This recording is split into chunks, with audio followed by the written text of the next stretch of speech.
दोस्तों Odissi book by hammer जो साहस वफादारी पहचान देवी देवताओं के हस्तक्षेप के बावजूद मानवीय संघर्ष की कहानी जो ट्राय युग के बाद इथावा के राजा ओडेसिस के 10 साल बाद घर लौटने की कहानी। दोस्तों प्राचीन यूनानी कवि होमर द्वारा लिखित 24 पुस्तकों वाला महाकाव्य है जिसमें ओडिसियस के घर लौटने के संघर्षों के बारे में बताया गया है। तो दोस्तों आइए जानते हैं ओडिसियस के घर लौटने के संघर्षों के बारे में कि किन किन हालातों का सामना करते हुए वो अपने घर लौटते हैं। तो दोस्तों ट्राय के पतन के बाद ओडिसियस अपने घर इथावा लौटना चाहते थे, लेकिन इसी दौरान समुद्र के देवता पोसाइडन से उनकी समुद्री यात्रा के दौरान मुठभेड़ हो जाती है जिसमें समुद्र के देवता के साथ इन्हें लड़ना पड़ता है। समुद्री देवता पोसाइडन के क्रोध के कारण इनकी यात्रा और भी मुश्किल हो जाती है। खैर वहां से किसी तरह निकलने के बाद उनकी भेंट राक्षस और जादूगरनी से हो जाता है। दोस्तों एक आंख वाला राक्षस साइकोप्लस पॉलीफेमस उन्हें कैद कर लेता है, लेकिन ओडिसियस हिम्मत नहीं हारते।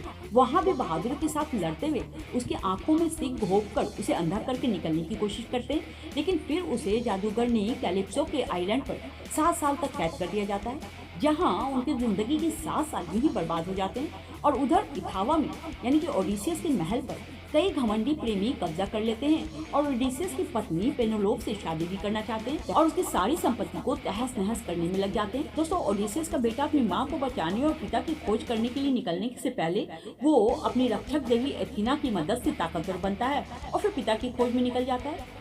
दोस्तों ओडिसियस एक बूढ़े भिखारी के भेष में लौटता है और उन घमंडी दुष्टों को जो इसकी पत्नी से शादी करना चाहता था और उसके ही महल में रहता था उसे खदेड़ भगाता है और अपना राज्य वापस ले लेता है। कुल मिलाकर बाधाओं परेशानियों और खतरों का सामना करते हुए वो लौटता है और सबसे पहले अपनी रक्षक देवी एथीना से मिलता है, फिर अपने वफादार चरवाहे से मिलता है और फिर वो अपने आप को प्रत्यक्ष कर देता है, यानी कि भिखारी के रूप से बाहर आकर बताता है कि वो कौन है।